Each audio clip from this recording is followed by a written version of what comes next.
എല്ലാ ദിവസവും രാവിലെ സങ്കീർത്തനങ്ങൾ കേൾക്കുന്നതിനായും മറ്റുള്ളവരിലേക്ക് എത്തിക്കുന്നതിനായും ഈ ചാനൽ സബ്സ്ക്രൈബ് ചെയ്യുക.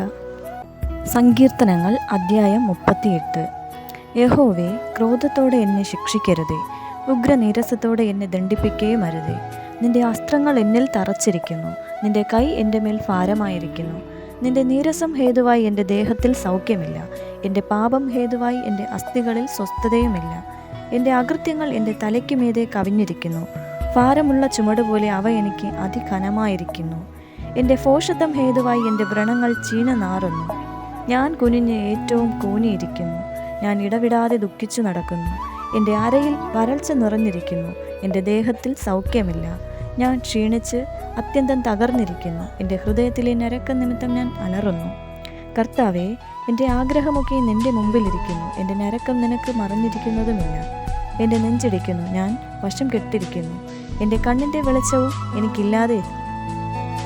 എൻ്റെ സ്നേഹിതന്മാരും കൂട്ടുകാരും എൻ്റെ ബാധ കണ്ടു മാറി നിൽക്കുന്നു, എൻ്റെ ചാർച്ചക്കാരും അകന്നു നിൽക്കുന്നു. എനിക്ക് പ്രാണഹാനി വരുത്തുവാൻ നോക്കുന്നവർ കെണിവയ്ക്കുന്നു, എനിക്ക് അനർത്ഥം അന്വേഷിക്കുന്നവർ വേണ്ടാതനം സംസാരിക്കുന്നു. അവർ ഇടവിടാതെ ചതിവ് ചിന്തിക്കുന്നു.